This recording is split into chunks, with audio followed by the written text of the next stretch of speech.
Welcome to the Honest Designers Show, your transparent look into life as a modern designer. My name's Tom Ross and I'm the founder at designcuts.com, and this week I'm joined by my fellow Brit and expert hand letterer Ian Barnard, American retro design expert Dustin Lee, and the incredibly talented South African illustrator Lisa Glantz. In this week's episode, we mix things up and get personal. Now that the Honest Designers Show is 6 months old, we wanted to share a little more about ourselves for everyone listening at home. We kick off by asking each other some design-related questions, and then do a round of quick-fire personal questions, which reveals some surprising answers and one very, very bizarre hidden talent. We hope you enjoy it, and let's get into the show. So this week we've got a bit of a different episode for you lovely listeners. We're going to have a quick fire question round where each of your hosts is going to ask the other 3 co-hosts some design related questions, and then nearer the end of the episode we're going to put some ridiculous personal ones in there as well, just to see what we can dig into. I can see Lisa preparing herself here for this episode. Just chugging down some wine, getting nervous. I'm scared. Yeah, I'm kind of scared as well. So this is the first episode we've done where literally nothing's been prepared at all, and we actually don't know what any of the questions that are going to be coming our way are. So we're going to have to think on our feet. It could go either way. Hopefully it makes for good listening for you guys at home. But if not, we apologise. We can only apologise in advance. Feel free to laugh at our idiocy. Yeah, feel free to call us out on Twitter and be like, that episode sucked. Haters gonna hate. Okay, so who wants to kick things off with the questions? I can. I'll go. Oh, Ooh, okay, you go, Dustin beat you to the punch. Lisa, you're second.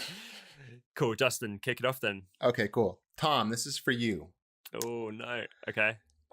If you were to start all over a new and different business in the design industry, but not the kind that you have now, what would you do in the first 30 days to make the money to pay your rent? Oh. Go. Wow. Okay, that is a really tough one. Okay, I'm going to think on my feet here. I would create a minimum viable product, which for anyone listening who doesn't know what that is, you basically create the simplest version of whatever it is you're selling. So especially if you have a time constraint like 30 days, you don't worry about making it perfect. You pretty much start selling it or selling something straight away. If I actually had 30 days, I would probably sell pre-orders before I even had a product out, because creating the product, setting up a checkout and that kind of stuff takes time. Probably more than 30 days in many cases. So I would put up some kind of page similar to they do on Kickstarter, where you've got an idea and it's like, here's my idea, here's what I'm selling. I would then put all of my effort into one by one getting people to go and look at it and care about it and share it and ask favors of every person I knew and every connection I had and every newsletter and mailing list I was connected to. And I would get them to point to that page, and if the idea was good enough, then people would pay in pre-orders, and then I would go and build the product and fulfill that promise and give it to those people. Oh, so the way you would get the audience is not by ads or something like that. You would go to your relationships and ask them for support. And probably ads too, like everything. Like if you're desperate to get some money in, you literally do everything you can. You scramble around. Okay. Yeah, like that's Nice. what I do with design cuts. You can't get fancy. It's not like, oh, I'm going to try this one thing. You literally just kind of you do everything, or certainly I did. Work your face off and then kind of see which bits stick and which start getting a better response, and then go more all in on those. Mm-hmm. There you go, little business one to kick things off. Right, who's up next in your questions? Oh, me again? Yeah. Oh, okay, that makes sense. Do a non-design related one now. So maybe we got to save those for the end. Oh, they're going to be the end. Yes. Sorry, I am listening. I just drew. Are you here? Yeah, for once. Okay, so Ian, next question is for you. Okay. What is, and be honest here, Oh. what is your ratio of rubbish to rubbish to awesome. So we all know that like we make stuff that's not good that no one ever sees. So if you had to put a ratio on it, how much rubbish do you have to make before you make something awesome like you like to put in your videos? I suppose it depends on what I'm doing. If I'm doing like, I was trying to draw the letter Q to show people how to draw it. And it's been 2 months, I think, since I drew the last letter. That's how much rubbish I had to go through to get to perfect it. Drawing a circle is still quite hard, even when you do as much drawing as I do. But with my script lettering, I can do it sometimes first try, second try. So there's not that much ugly, but that's because that's the thing I'm most trained in. I go through ratio. I'd probably say, on average, like 80% is ugly, 20% is all right. Ooh. Thank the Interesting. Lord. I was afraid you were going to say it was like First 10% time. rubbish, 90% awesome. See, I think this is similar to, people tend to be quite anti photoshopping models and stuff like that because it's an unrealistic outcome. And there's a whole thing about that on social at the minute, and it's because people put out this perfect image which you can't live up to. And Ian, I know you pretty well, but to be honest, I wouldn't have guessed there was so much rubbish happening behind the scenes because I tend to also just see your polished feed of work. So hopefully that's reassuring to a lot of people listening. Yeah, you are human after all. Yeah, it's only the minority that ends up being... Yeah, but I don't think that 20% is awesome. It's just like but it is. that do. Well, luckily 165,000 Exactly. other people do. We all do. So it doesn't matter if you Nice. don't. Good question, Dustin. Lisa, because I know everyone is wondering this who loves your work. What is your exact process? No secrets kept away for creating one of your cute little characters from beginning to end if someone wanted to do it. Okay. The first thing I would do is do a rough sketch of the shapes. With it's like a brush, like a pencil you can rub out. Then I would take my 2B pencil, and I mean, is this the kind of detail that you were after? Yeah, no, I like this. It's interesting. Okay. Then I take my 2B pencil and sort of sketch over that, keeping in mind that that's actually going to be my scan. So I don't want to be too sketchy, but at the same time, I don't want to be too perfect because I still want that sketchy look. Scan it in. And then I vectorize it. I've got a couple of kind of presets that I have saved, so that I always start with those first and then play around with what it looks like. So you vectorize the pencil sketch? Yeah. I've tried the whole using brushes in Illustrator, those kind of rough brushes, which are awesome, but for my style it just doesn't work because I'm not I struggle to draw on computer. So am I being dumb here? But what do you do? Do you create like paths around your pencil lines? No, my pencil lines are my lines. You auto trace it, kind of thing. Yeah, so it's I use auto trace, and as I said, I've got like kind of presets that I've saved that I use. So those are my starting points, and then I kind of fiddle around with the sliders, and I get the result that I want, and then I connect my iPad through AstroPad. Is this the kind of detail you want? I mean, it's like really detailed. Okay. I connect my iPad through AstroPad. I take a screenshot. AstroPad being a connection device so you can run the iPad as a second monitor, just in case anyone didn't know that. Thank you, Ian. Thank you. Yes, I'm sorry. So then I basically have a screenshot on my iPad now, and then I open up Procreate, and I start using the Procreate brushes to create textures and that kind of thing. The defaults, or did you make your own? No, mainly the defaults. Although I have bought a pack which I use from time to time, or depending on what I want, I actually make the textures myself on paper. To kind of scan in, and then I use AirDrop when it works.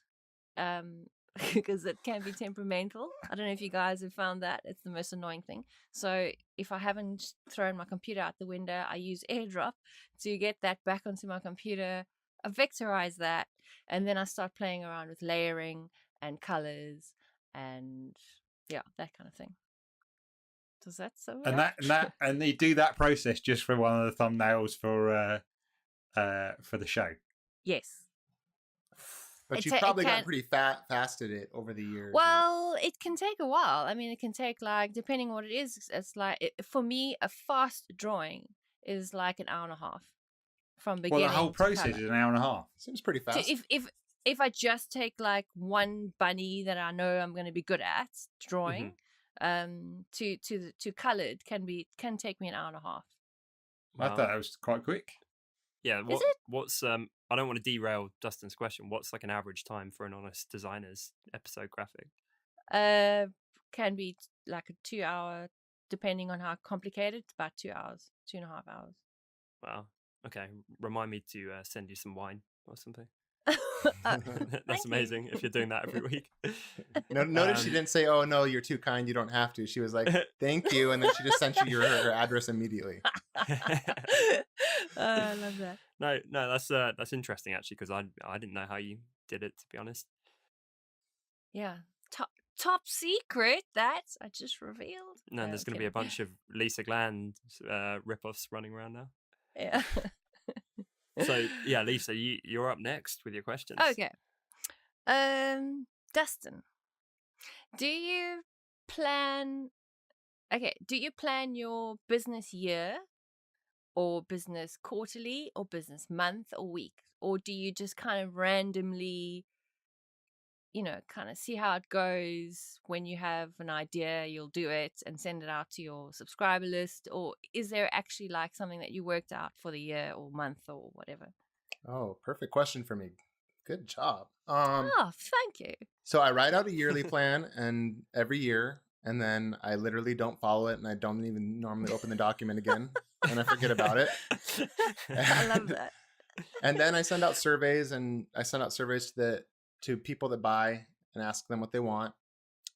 But what I've been doing lately that's been really effective is I make a list of my goal for each month or each week, depending on what I'm doing. And then I'll put all these different activities I can do. And then I'll show how many times I did that activity, how much my revenue was, how many new customers, how many repeat customers. And then I'll pay attention to what things did I do that week that had the higher number. And then I'll double down on that, and I'll eliminate things that I did on weeks that weren't working. It's not a perfect system, but it helps me to kind of get a sense for what's working and what's not. Mm-hmm. Sounds awesome. Okay, that's great. I'm going to take that tip. Thank you. Yeah. Oh, I guess I have to make sound since you can't see it. I was like giving her the little, gun, like, you got it, like, Maybe we can we can have a sound effect in there. Okay, Ian, do you have another skill that you'd like to learn, like you did with calligraphy? And if you didn't have something in mind before I asked you this question, can you think of another one that you'd like to learn? That's a good one. Can you? I'd like to be really good at illustration, because I really like how some people do. They have the type, and then they have a really illustrative bits around it as well, and intertwined with it. But do you think illustration is something that can be taught? Yes, without a doubt, no question. It's like your calligraphy that you sat down for 6 months and you set time aside a day. It's the same with illustration, literally. It seems so much more confusing because calligraphy just has the certain number of characters, and once you got them, you got them. And there's infinite things to draw. You know what I need to actually do? I need to find a really old, like say 10-year-old drawing of mine, and maybe post that. Dude, I swear that would make good content for social media, because people because there's often ones popping up like that. Yeah, I mean, I really, really sucked. It's no joke. It's a 2010 and a 2017 one of the same picture, if you can do that. Oh yeah. Yeah, I like those. But That would be But cool. yes, Ian, you can definitely. Okay, so illustration. That's interesting. Okay, Hmm. brilliant. Tom, Yes. did you, when you first started hiring people and dealing with staff, did you ever feel like nervous and overwhelmed and kind of out of your depth? And if you did, then do you still feel that now? Good question. I've had a few people actually recently ask about hiring, and Yeah. I think it is, people ask because it is that unknown. And so to answer your question, yes, I did. Like initially, you have no idea what you're doing, Yeah. like anything else. And I think it's such a big thing because you worry like, oh, am I going to get the wrong person? Am I going to know what I'm doing? Are we going to be the right fit for them? And there's even like legal issues, when you're hiring someone and setting up contracts. So it's quite a big deal. Much more Cool. than many other bits in business. It's probably like the highest pressure thing. So I think definitely initially I had zero idea. But I think intent goes a long way. So you will inevitably make mistakes as a manager and as an employer. But if your intent's good, that's what tends to play out and people hopefully recognize over the long term. So if you genuinely care and you genuinely treat people well and you genuinely kind of want the best for everyone, then it kind of gives you a buffer if you make mistakes along the way, Oh, that's true. which you will. And they will as well. Like no one's perfect, obviously. Can I tack a little mini question onto that for you? Yeah, go on. If this can even be answered. How many times over the amount you're paying someone should you be making before you hire someone? Does that make sense? I can't think of a better way to word it. So if someone costs you $2,000 a month, how much money should you be making regularly a month to justify that, in your opinion? No, that's fine. So it completely depends on your profit margins, and it completely depends on the kind of role. So, for example, someone in a customer service position would have a lower multiple of whatever you need based on your profit margins compared to someone in a sales role. True. Does that make sense? So yeah, it does. It's gonna be completely different. If your business makes 10% profit margin, or if your business makes 60%, that's gonna completely, kind of change how much the person has to make to pay for themselves. And then, like I say, that differs across different roles. So in a sales role, you're going to be quite aggressive with having to hit targets. But if you're doing something that's kind of more reactive within the business, then it's not so target driven. So you do think to yourself, how much can this person generate? Like, I know not all roles directly generate money, but you do kind of consider that. Yeah, and certain roles, it's like, here's what you need to be hitting every month to pay for yourself. And that's a healthy thing, because then if they smash that out of the ballpark, then you can celebrate that and be like, okay, you've done so well, we can bring on a person to help you and that kind of thing. But it's important. So to kind of round off my answer to your question, Lisa, I would say it probably never completely goes away, but it gets way easier. I kind of align it with something like being filmed for videos that we do. Like at first you're really nervous and you make more mistakes, and when you've done enough, it's like there's probably still a slight twinge of, oh, what if it goes wrong? But you've done so many, it feels a lot more natural. It's like anything, right? Practice makes perfect. Okay. Yeah. Great question. Yeah, good question. Okay, so Ian, do you mind if I go? No, that's fine. Cool. So I'm going to hit you up with a question. What do you think is the biggest thing people get right on social media and the biggest thing people get wrong on social media? Because you're kind of the social guru, and I know a lot of our listeners use social. So if they had to kind of focus on one thing to get right and one thing to avoid, what would those be? One thing to avoid is putting too much of your personal life in the way of your work if you're wanting to grow. Are we talking work-wise social media? Yeah, I guess so. Like designers using social media. So, like for Instagram, it's putting too much personal work, like personal pictures, because that clogs up. You want to keep your feed consistent and attractive, and so like when people are doing a shop window, they don't just put any old tat in the window. They put their best of the best in Yeah. their shop window. So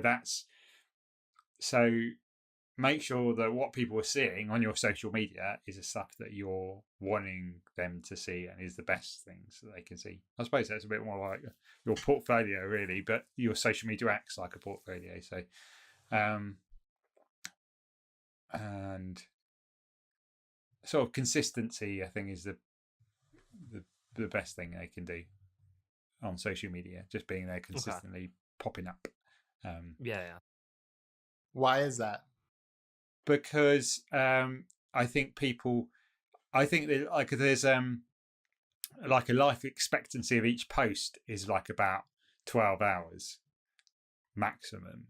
So being there every day, it just, there's some people consuming so much information that you need to be at the forefront of people's minds if they're wanting, certain things designed, then they keep thinking of you. So if you'll keep popping up, then you'll be on the forefront of their mind. And so it's that just being, and also if you're doing like putting out some work, even if it's just stuff off your own back, sometimes it takes a while to filter through into Pinterest, it filters through into the search engines and stuff like that. So just the consistent of posting, and I think like Google likes consistency. You see people on YouTube, the people that are most successful with post videos out every day, but it's so people know, like they just get familiar with it, really. So no, I get that. And just to elaborate slightly on the weakness where you said about the personal life, I think it can be really effective to inject your personality and your personal life in, but we talked about this previously. You can actually find ways to tie it in with your work. So like you had a picture, of your daughter lettering, or I think at a wedding, and you lettered on a giant balloon or something like that. And so you can kind of weave your life in, but still keep the consistency of it being. About you want to add about you don't want to be just like a robot. And you can put personality into your work. Exactly. So you drew with vegetables. It might not be showing your face and your family, but it's showing like a quirky, fun side to what you like to do. Yeah. You just have to think that, that your feed should express some sort of emotion. People should go to it and either be wowed, interested, intrigued. Just they want to come to your feed and just there's something about it. It might even the weird, even embracing the weird. People. The internet likes weird, so even if it's just off the wall stuff like that, that's how you get noticed and how people pick. It's something that creates. It's about the experience they get from seeing the stuff you do. So should I stop posting pictures of every meal I eat? Depends if your feed is food. Hashtag No, stuff. it's just for retro design goods. Cool. Okay, so next question, Lisa. Oh. How do you manage to give your illustrated characters so much personality? Because I think a lot of people, that's why they love your work so much. And I think a lot of illustrators out there, they manage to capture the subject, but they don't kind of imbue it with any life or character. You know what I mean? So they draw a bunny and it's almost like, oh, okay, it's a bunny. Whereas you draw a bunny and it feels playful and alive. So any tips for that? That's a good question. I guess from a technical point of view, there's what they call the line of action that you always have to consider before you start any illustration of a character. So you don't want to just be, if you can imagine a line of action just being straight up and down, and that's the center of your character, that's going to be pretty boring. So you want your line of action to be curved or stretching or something a little bit more dynamic, and that I actually only sort of started learning in the last 2.5 years of my illustration. I actually got a book from Walt Disney. The guy Walt, whatever his surname is, I can't remember. The guy who did all the Walt Disney stuff. I guess Walt Disney. But he actually did a lot of lectures, and they made it into book form. and I actually bought 2 of them. And the main thing he talks about is this line of action. So it's really important. And then from a, I guess from a more whimsical point of view, if I can call it that, or emotional point of view, I always try and think of what the character's thinking at the time. So if you can think of that while you're drawing, I think it helps try and like sort of get that into the character. But yeah, they kind of tips and tricks in terms of the eyes, or the the sort of direction of the face, or what the hands are doing, and also you need to think about the supporting stuff around it. Does it have a little hat, a little dress, a little this? It's Yeah. yeah. No, I like that. That's really interesting. And as you're talking, I'm kind of visualizing your work, and I can definitely see the line of action thing. Like you get all these bunnies who are like tumbling all over the place. It's not like they're Yeah. just stood upright and Yeah, rigid and boring. And exactly. You got to always try and, if you can, bring movement into your illustrations, especially if you're doing characters, because you don't want somebody just to be standing there. You want to sort Yeah. of convey some kind of feeling. So yeah. And I also really like the thing about what are they thinking, because it's almost like you become them. Like Yeah. you're not just drawing a bear. You're kind of Exactly. in their head being like, I'm pottering around my bear-shaped cottage today. Like, Yeah, I think at one stage I might have even mentioned this before. If I'm not smiling while I'm kind of thinking and drawing about them, then I know there's something wrong, because then I'm not really, in it. So yeah. that's cool. No, I love that. Mm. Thank you. So Dustin, this is kind of broad, but Is this the hard one you were talking about, or is that the next one? no, that's the personal one I've got lined up. Okay. Bracing so myself. This one is, what attracts you and kind of gets you fired up and passionate about retro design? Like, why do you love it? Since yeah, I've thought about that too. Since I was a kid, I've always been a nostalgic person in general. I'm not sure why. I'm nostalgic with, I like to stay in touch with friends from when I was a kid. I've repurchased toys and things like that from when I was a child. Something, I don't know what it is, something about my childhood, I guess, is soothing to me. I have anxiety, and I think somehow nostalgic things help to smooth that out. So when I started Retro Supply, I lived with my grandmother, because my grandfather passed away, and my grandmother she's still around, dementia, and so she needed someone to live with her, and so we went to live with her. And her house is like walking into like the 1970s. I mean, it's a mix of Wow. 1950s, 60s, 70s, very old stuff. And so I was just surrounded by it, and it reminded me of being a kid again. And then I kept seeing stuff on Dribbble and places and being like, how are they doing that? And people, would never answer you when you ask. And I was like, oh, well, I'm surrounded by this stuff. So I guess it's just a comfort thing. It's very comforting to me in general, not just in design. That's really That's cool. honestly, yeah, that's not even the answer I expected at all. But that's, I like it. That's like really personal. So hopefully a tidbit for the listeners. But yeah, Yeah. thanks, man. I think it's great. Cool. Ian, you're up next. Okay. They've all been brilliant questions, by the way. So Tom, you're really good at business. What is who is the one person who inspires you the most? That online personality who inspires you the most? Because I know you listen to quite a few bits and bobs around the internet to get, who is it that really you've taken the most advice or taken the most tips from? Good question. Someone who I know you listen to as well, I'm going to have to say Gary Vee. And I know he is now the guy that everyone and their mum listen to. But I've been following him for years and years and years. That's Gary Vaynerchuk. For anyone listening who doesn't know the guy, I actually have to kind of moderate it. So right now I'm in a phase of not listening to him at all, because he tends to inspire me to work so ridiculously hard that I make myself sick. He is that type of guy. He's very like all or nothing, and so I would say, yeah, he's great if you want a bit of business motivation or inspiration. He tends to be like Marmite. People either love him or hate him. I think I actually found him super annoying and listened to him years ago, and I was like, who is this guy, and turned it off, and then heard him again like 2 years later, and I was like, oh, that's a good point. And then it kind of sucked me in. I was like, okay, he actually knows what he's talking about and is, very wise. But as I say, I had to rein it back, because he's so black and white. There's no, like, I think on this show we're quite good at empathy and being like, well, we're not perfect, and we kind of strike quite a good balance. Whereas with him, he's Mm-hmm. like, every waking moment you should be working, every moment you're working you should be working harder. Don't take holiday, don't have downtime, don't have friends. Wow. So Yeah, he's Oh, hardcore. wow. it That is is seriously, it's like, radical. yeah, it's like the stuff of therapy sessions. And I'm going to do a video about this separately at some point, but pretty much I did it, it worked, but then I put myself in the hospital, and I'm sure if I had kept doing it I would have ended up depressed and miserable. But Mhm. for the kind of 18 months that I did it worked. So Yeah, so it I does can't kind work. of knock him for that. But yeah, that would be my answer.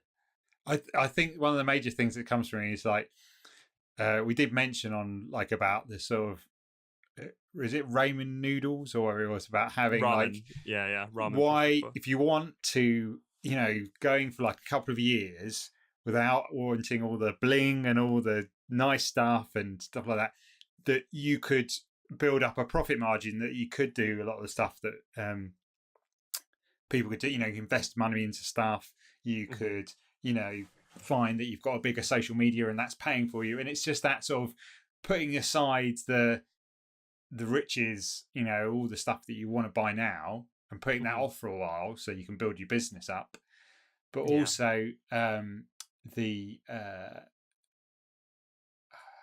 what is the other one? My mind's gone blank now.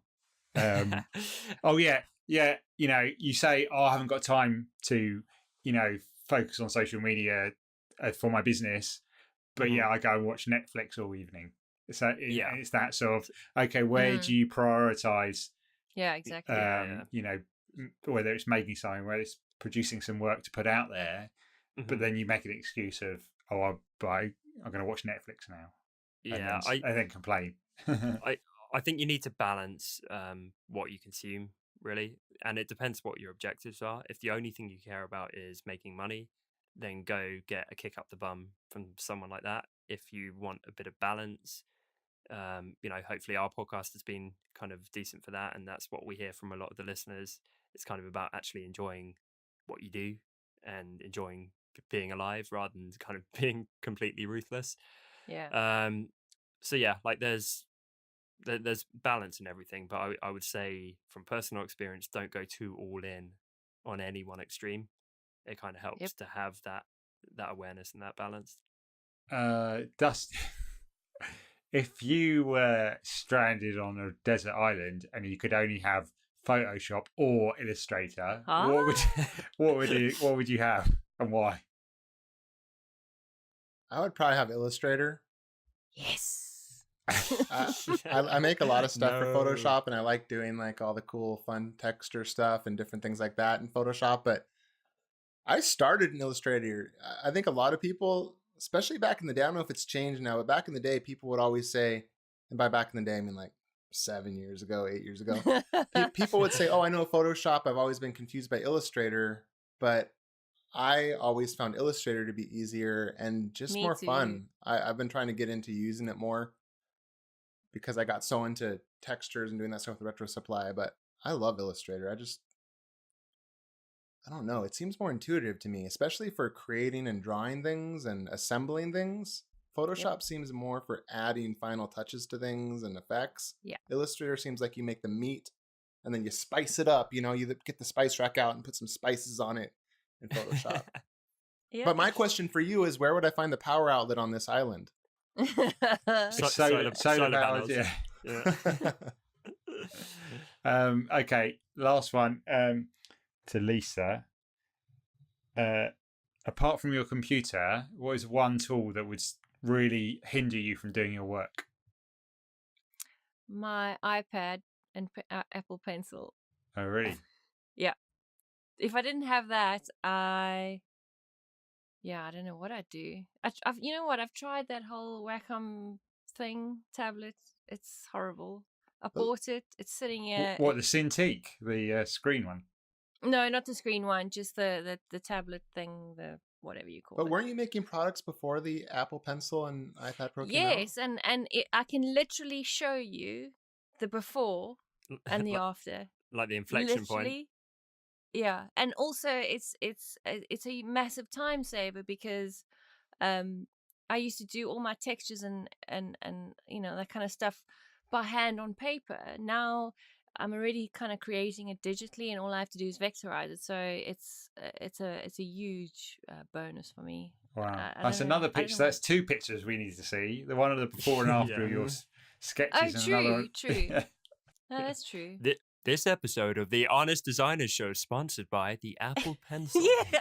Yes. But you know what? I guess the kind of normal man on the street, or even you guys maybe wouldn't notice the difference. But for me, it's like chalk and cheese. It's like, yeah, so different. But I think Chalk I'd and get cheese. around. I've never heard that. That's hilarious. You never heard that? Really? No, that must be a not American thing, or maybe I'm just So everywhere else apart Sheltered. from America. yes, or maybe I'm just sheltered. I don't know. I love it's it, like though. a McDonald's burger and salad. Why, Is dude? that Everyone better? pictures like McDonald's. Oh, these American people eating McDonald's. It's like a Big Mac Sorry, and couldn't cheese. resist. Okay. Yeah. That's interesting. Though I thought you were going to say like, "Oh, my trusty pencil" or something. Oh well, like- I Or your mean, yeah. imagination. I don't know. Yeah. No, it's the Apple Pencil. That Yeah. stainless device. Amazing. Okay, so I guess we're going to loop back around. So for the good questions, by the way, guys. Nice eclectic mix there. So to kind of finish up with, we're going to do some super quick fire, personal, ridiculous questions. So Dustin, back to you, my man. Okay, so I'm going to start with Ian this time. Ian. Yeah. Bernard. Yep. Which household chore do you Uh-oh. most despise doing? And why? And why? Cleaning, just cleaning, in general, because I'm the messiest person ever. So like my wife would because I'm very blessed that she does a lot of the household chores because she works harder than I do, but she's not at work as much as I am. So the ratio of amount of work she does to the amount of work I do is probably she does a lot more. But I would literally, she'd clean the kitchen and I'd come in there and I'd make it a mess like 5 seconds later. And so I just, yeah, and I just don't see when I've made a mess as well. So I feel you. I have like this I don't want to be sexist, say it's a man thing, but it feels like it is, but it's probably not. But I have this like messy blindness in the same way. My wife is so much better. Thank you so much to my lovely wife for all she does because she keeps the house beautiful. And if it was me, it would be like this crazy hoarding den. It would be crazy. I think it is. I think men do have a blindness. No, we're going to cut out that blatant sexism on the show, guys. You know how many women are going to like start following her immediately on Twitter and be like, I love this girl. To be fair, So- even the guys so listening hard. are just nodding along at this point. It's Okay. good. Okay, next question, Dustin. Okay, so this one is for Lisa. Mixing it up a little bit for you here, Lisa. So Yeah. if you could write a song about your life, what type of music would it be and why? That's hard. I think it would be a really folky kind of song. Like Dylan Ballady. folksy or like No, more like Neil Young ballady type of.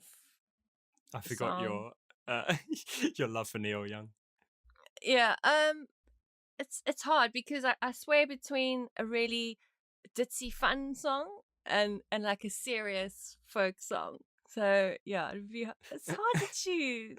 Like a Xanadu kind of song. and why? Why? Because that's my personality in a nutshell. I think I'm schizo sometimes. I'm totally like this way out, wacky, fun, person on the one hand, but on the other hand, I'm actually really deep and serious as well. So yeah. So if we could walk around in your brain, we would hear like Neil Young-esque songs playing in the background. Yeah. Okay. I suppose Okay. with a bit of Carpenters and maybe Bee Gees and ABBA and Wow, all the classics coming It up. sounds like Eurovision Song Contest in your head. And then maybe with a bit of Limp Bizkit, and I don't know. It's Oh, like a no, whole. surely not. I do Yeah. picture that. Isn't that ABBA Dancing Queen? Yes, I do you see, picture that is- Dancing Queen like on like loop in your brain for some reason. Yeah, no, it's there. It's there. Trust me. I like that question. Okay, I'm scared where- now. where'd you go? Oh, Tom, sorry, yours is like a little more, it's just this really dark, blatant question. Okay. What is your greatest fear? Could be in your career. I don't know. It could be bears. What is your why greatest fear that could happen to you? Why did they get the nice questions? Yeah, Sorry, I that's was trying to hard. mix it up. I don't know. I was trying to. Very dark. It's nothing against you. I just want to mix it up a little bit. um, Also, Halloween's coming up, and I want to do something to scare the bejesus out of you. Mine Just is so much joking. nicer. They're like so easy. I know. Okay. To be kind of trite, I am not great with snakes. Really? They're pretty horrible. If we're going deeper, then Fear I of think I- abandonment. yeah. We could say- Love that. We could I go. I was kind of looking for something deep like that. I was like, what is? Yeah. his- Okay. All right. So I'll give you the deep one. So I think I'm quite good at being ambitious, but that kind of involves constantly chasing something that's like just out of reach. So Yeah. it would be never being fully content for that reason. Wow. Well, what's the fear of Okay. that? That that Well, the you'll fear never be is like happy. like you get to the end of your life and it's like, oh, I've never reached like full contentment because I'm just chasing this elusive next thing, whatever it is. Mm. Good point. Well, he's got a Sure. carrot in front of your nose. I think a lot Cool. of us have that actually. All Okay, right, yeah. Lisa, take it away. Oh, okay. Dustin. That's not loaded. Okay, we all know you have a daughter, right? We Um, all know we have a. I have a what? Oh, you have a daughter. Oh, okay. I and thought you said something else. I've then. often seen her toys in your room. Mhm. Do It you sounds ever like you're play- around there. It's like you're snooping in. Oh, I haven't seen him. Do you ever play with your daughter's toys when she's not there? Yes. Yeah. Yay! I do. love that She's got answer. these like. Okay. If you have kids, you might recognize there's these cardboard boxes that look like blocks. They're all printed with these little animals on them and stuff, and you can put them inside of each other, and they are kind of like nesting dolls, or you can Yeah? stack them. I play with that stuff all the time. Okay. And sometimes I break into her Legos too. We've got like a big chest of Legos, and I get kind of protective. Even when she wants to play with it, I'm like, you keep those together. Because I need to make sure I can get my certain Legos. and I actu- dolls? Or is it pushing it? I know you want me to say yes to that, but the truth really is I don't play with her dolls by myself. Okay. I know you want me to say yes. I wish I could. Yes. You just make sure she's around to give you an excuse so that you can play with them. Me and Dustin have children, and part of being a responsible parent is buying toys that you secretly want to play with. It So is my true. son's got like a radio-controlled Ferrari. So That is a cool toy, Oh, though. It's very Oh, much an my Ian Bernard word. toy. That is very Yeah. nice. it's really good because you can, if you've got a smooth enough floor, you can get it's rear-wheel drive like the real ones are, and you can get it to spin out. You know, if you go really quick. Wow. Ian's like, I know son, are that." you sure you don't want the droid instead of the action figure? Maybe we get you the drone, the I flying love drone that. with the camera. Has he had a single minute on that thing yet? Or has it just been you? I've been working. I've been working today, and there's a horn. You can press a horn inside the car, and all I can hear is. That's so cool. I like that. Nice. Okay, brilliant. Okay, Tom, Mhm. if you could be a pro sportsman, what Mm. sport would it be? What would you Um, choose? This isn't my answer, but my brother used to watch all these ridiculous sports on um, on satellite TV. You know, where they get all the obscure channels. And he's so into sport, he'll watch anything that you could consider being a sport. So Yeah. the first thing that popped into my head was the lumberjack games, but that's not my real answer.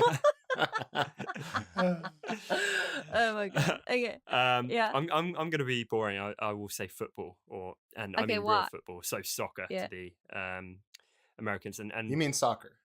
You mean soccer? partly because I wish I was better growing up, and partly because I think it would just make my dad so happy, because he Oh, used to be that's so like quite sweet. a decent level of footballer, and he's just been dying to have a footballer in the family, and my brother and myself didn't go down that road, and like mortally disappointed him. And then he's now got a stepson, and he's a bit younger, so he's been like taking him to play football in the park, and he's kind of at that age where you realize he's probably not going to be a footballer either. And my dad's there, he's like, oh come on, like 0 out of 3. Oh, shame. Dustin, yeah. Dustin, there you go. That was the deepness that your other question was asked. Yeah. Yeah, that fear of abandonment coming through. Not living up to the. Yeah. What do you think of my design, Dad? I don't care. Like, put that down and pick up a foot. No, I'm kidding. I think it would just be awesome in general. You know, the big crowds and like the lifestyle would be pretty fun. Mm-hmm. And it's renowned all the world around. Everyone loves. We call it soccer in Exactly. America, but football. Yeah, the true beautiful is game, the true as name. they say. But I'm hopeless, so. Ian, yours is really easy, I hope. Okay, so on your Instagram feed, you're always using coffee cups and that kind of thing. Do you drink all those coffees, and how much coffee do you actually drink a day? So I've had to limit myself because I experienced caffeine withdrawal symptoms when I was ill once, and it was probably horrible. the worst thing I've ever experienced. Yeah. So currently I make myself a proper coffee. So when I say proper coffee, is that I've got a fully manual machine, and I grind the beans, and I tamper it down, and I do all the things, and I steam the milk and pour it in. Cool. Because you sometimes, if you follow me on Instagram, you'll probably see some of the random. I'm trying to learn latte art, and I'm trying to get it better at it, but they always seem like some rubbish interpretation of it. So I have like a couple of them a day and a normal sort of regular coffee. So between 3 and 4. Oh, it's not too bad. Okay. No. So some of the coffee cups you see are used, but some have been sitting there for a while. So I wouldn't look inside them. Yeah. So is the coffee in the pictures when like you used to do it more? I think you'd put your typography over, looking down on the cup from the top, and you'd put it in the black of the coffee or in the color of the coffee. Yeah. Was that coffee freezing cold because it'd been sitting there forever and you need to get the picture? If it's a picture of a nice cup of coffee, it's probably not mine. It's probably from somewhere like unsplash.com, someone else has taken it. It's, Gotcha. if it's a video of me writing on it, that's my coffee cup. It's never normal. I normally borrow a nice image of some coffee to write on. Okay, Cool. I'm gonna follow up with my question, and it's going straight back to you, Ian. So I was going to ask you originally about if you had to listen to one band on repeat, but then I completely changed my mind and just gave you a ridiculous question. Okay. So Cool. if you had the choice, would you rather have to only whisper or only shout incredibly loudly for the rest of your life? And why? I would probably only whisper because my wife is a speech therapist, and she knows the damage it can do to your vocal cords by shouting all the time. Right. So, like, Wow. That's a cool answer. So, I was just imagining at a funeral or something like, "I'm sorry for your loss." So- Like, it wouldn't be great. thing You're is, a good man. I'm more introverted than I am extroverted, so whispering is probably better in terms of my personality than shouting. So, Oh, that would be great, like the shouting introvert. oh yeah, That would be amazing. a really awkward moment, and I That can't could be a shut up. vlog right there. Nice. like that. Okay. So Lisa, can you teach us and the listeners at home one of your favorite South African words which you think we wouldn't know? And it can be rude or not rude, but if it's rude, not too rude. So we 'Cause you don't have to get bleep it censored out. on iTunes. Oh my goodness. I want to learn one. You see, my mind automatically goes to filth. It's not a good thing. So that wine. Oh, goodness me. Okay, I can teach you a phrase. It's like the cleaner version of the phrase. Okay. Okay. It goes your ma Sahara. Okay, which means your mother's hair. So Oh, no. the hair part you can kind of put in whatever else you want to put in. So I'm just gonna use the cleaner version. I'm So deeply regretting this question already. okay, so can you say yo? Yo. Yeah. Yo. Yo. Oh, that sounds much better in Dustin's American accent. There you go. Ma, Ma. Ma. Ma. sa, Sir. Sir. hara, Your Huh? Masahara. hara, Yo Mas. Yo Yo Masahara. Masahara. yo ma Sahara, Hara. Yo yo Masahara. ma Sahara. What does that mean? Your mother's hair. What does that mean? It's we have a Cape community here, and they have a slang Afrikaans kind of like lingo, and the rude version of that is Not okay. I suitable can't for say the it on air. podcast. I can't. It's your masa. I'm getting where this is If going. you can just Okay. imagine, and it's basically saying your mother's bad Yeah. private parts. Next question. The illusion of sweet Lisa Clans is shattered forever. So do you ever walk down the street and say that, Lisa? Are you ever like, Never. yeah? Are you Like, you're like, crazy? your mother's head? No, but Your what you Masahara. would hear, yeah, no, you wouldn't actually hear that clean version. But if you walk down some of the streets in Cape Town when they're having arguments, because they do a lot when they've had too much to drink, there's a lot of that going on. You learn something new every day. Yeah. Okay, Dustin. So my question for you is, what is one of the most embarrassing things that's ever happened to you? I'm getting you back for picking my my brain earlier. Okay. This one is really humiliating. So I was flying down to a conference, not this conference I was just at, one a couple of years ago, 5-7 years ago. And I always get this thing when I get on the airplane where I feel like I have to go to the restroom. And so I should go because once, the plane starts ascending, they turn on that seatbelt sign and you can't really get up when it's at that angle. So at the last minute, I was like, all right, I'm going to go into this restroom and use this restroom real quick. So I went into the restroom. And then as soon as I close that door in that restroom, the plane starts taxiing down the runway. So I'm already got that pressure, that you got that pressure where you have to like go to the restroom quickly. So Yeah. I do. And then I can hear them like saying, here's the safety things, blah, blah, blah. So I go to leave the restroom and I push on the door and it's not opening. Something's wrong with the lock. And I push again, kind of calmly, but I'm starting to panic in my mind that this plane is going to take off and I'm going to be, sideways in the toilet and I'm going to come out when it gets to the top and they're going to be like, you committed a crime. It's like a national crime to be in a bathroom when it takes off. So I pushed again, it wouldn't open. I know we're getting close to taking off and I thought, this is not safe. This is no longer a time where I can worry about embarrassment. I need to get out of this thing. And that's going to mean I'm going to have to break down this door.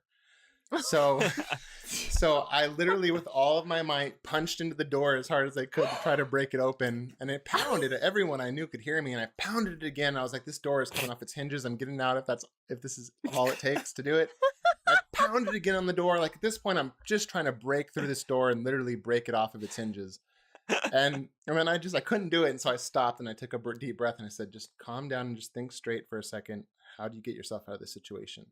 And I looked at the door and there was a little sign that said pull to exit.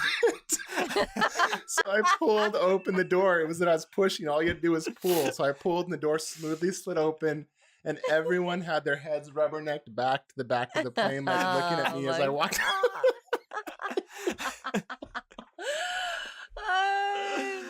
And then as we're flying in the air, the flight attendant comes by and is like, I'm so glad you found your way out of that restroom. Oh, that is so much better than I could have hoped for. Yeah, that's amazing. And Good I love story. that that your reaction was punching through the door instead of just Yeah, knocking that's and quite waiting for radical. assistance. Well, if it makes you feel better, Dustin, the first time I flew when I was about 9 years old, the same thing happened to me. I didn't know how to get out the loo. So I just started banging on the door and crying. I think the saving grace for you there is the fact you were a 9-year-old girl, Yeah, not a that's fully grown Not a man. grown man who's been on Yeah. planes. Who can read? Oh, my goodness. Oh, that's Oh, funny. dear. Thank you Love for it. that. Mm. Okay, Ian, over to you for the final Okay, question. okay, Lisa. This will only Mhm. apply if you've got one. What's the weirdest scar you have, and how did you get it? The weirdest scar. Yeah, if you have, if you have a scar. I do. I have several. It's not the weirdest, but it's the one that I can remember the most. And I guess one of my stupid stunts that I always did as a kid. I was a bit of a tom girl growing up, and we were on a skateboard. I was already in my pajamas, and we had like the steep road from our house going down, and I was on a skateboard, but kneeling on the skateboard and leaning forward and doing one of those wee numbers going down the road, and my pajamas got stuck in the wheel. Oh no! And I basically came off, and my whole wrist, I don't know how it happened, but basically I ripped all the skin off my wrist at the top. And it literally took months to grow back, and now it looks like I've got a bit of a skin graft. So yeah, it's been there forever. Dustin, what's your most useless talent? Ooh, My most I like that one. useless talent. You might not have one because you're just obviously amazing. we should all answer that. Yeah, My no, most I like that useless question. talent.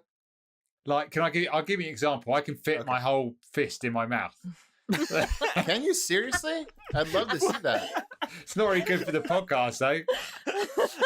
Maybe you can take a photo while I'm doing it, and then it can be displayed. I've got quite a lot of elasties in my cheeks. That's Wow. really set me off. I did not. Wait, Oh my God, gotta you keep do going. it Okay, for the Wait, hold benefit on, of Oh, the no, don't- it's listeners, chronic. Keep it. Ian, That is unbelievable. Whoa, Oh, that was wow. seriously amazing. I was going to try and commentate what was happening for the listeners. I couldn't even breathe from laughing.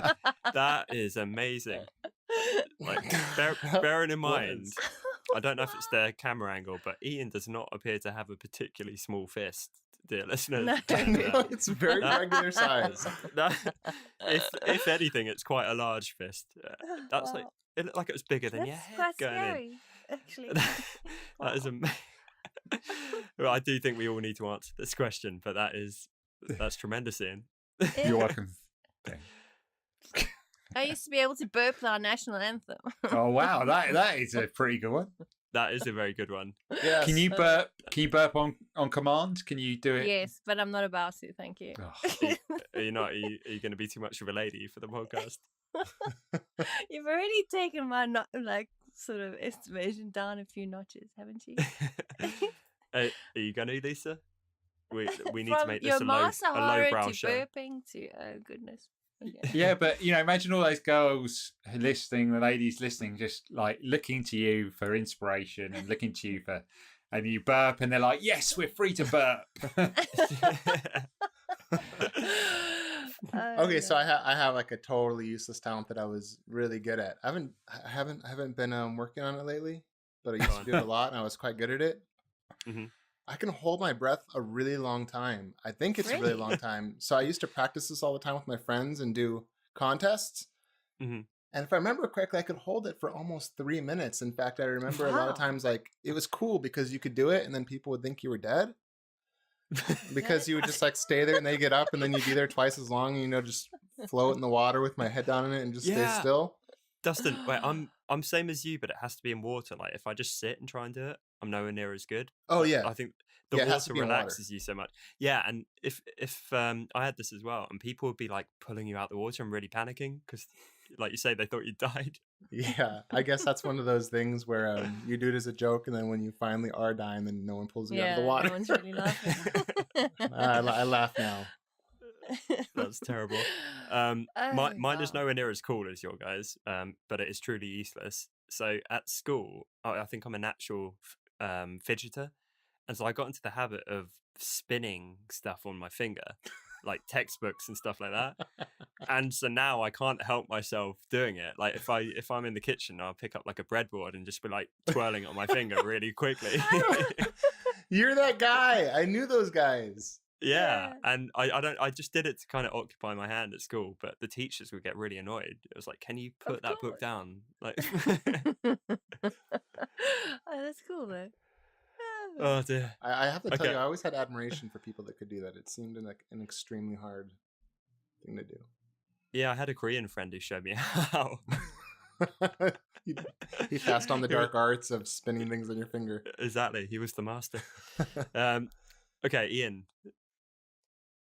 Tom, you got one more question? to you. Go on, hit me. What would be harder to give up, coffee or alcohol? Easy, Hmm. coffee.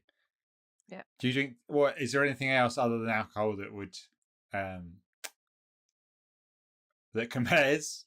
My friends. Friends or alcohol? No, for me, I do love a coffee, but I think I'm one of the I'm on the lower spectrum of addiction in our office.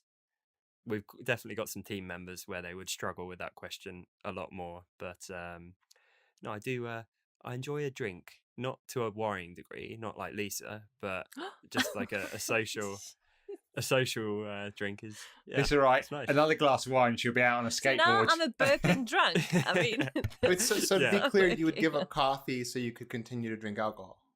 Yeah, Yeah, that makes sense. I would feel I don't drink, but drinking can be awesome. yeah, it's worrying how easy that was to answer. Cool. So yeah, as we promised at the start, very, very random episode, listeners. Of course, we will be back much more on the topic of design next week, although hopefully at least the first half of this episode kind of offered a few bits of insight when it came to design and all of our experiences. But to be honest, this podcast has been going a while, so hopefully it wasn't too random and too weird for everyone listening at home, and just gave a bit of insight behind your four oddball hosts who you tune into each week. Certainly it's been eye-opening for me, especially the fist in the mouth with Ian. Yeah. Look out for that on Instagram. I think Dustin got a picture, so that's going to circulate the interwebs pretty soon, I hope. But yeah, just in fact, we'll make that the thumbnail image for this latest episode. Oh, Yeah. my family will be so proud. I'm proud of you, honestly. It was Wow, amazing, that's hectic. circus worthy. Cool. So yeah, bye from me and all of us, and we'll see you next week. See you guys. Bye. Thanks so much for listening to this week's episode. We hope that it gave you a chance to get to know us a little better, and hopefully didn't put you off us too much. And also, we hope you got some creative insight from this episode. Next week, we'll be back to the usual format, of course, but as always, you can find full show notes for this episode over at honestdesigners.com, or find us over on iTunes by searching for The Honest Designers Show. If today's episode helped you, then it would mean so much to us if you took just a moment to leave us a quick review over on iTunes, as this is the best way for other designers to discover the show. Thanks again for tuning in, and we'll see you next week right here on The Honest Designers Show.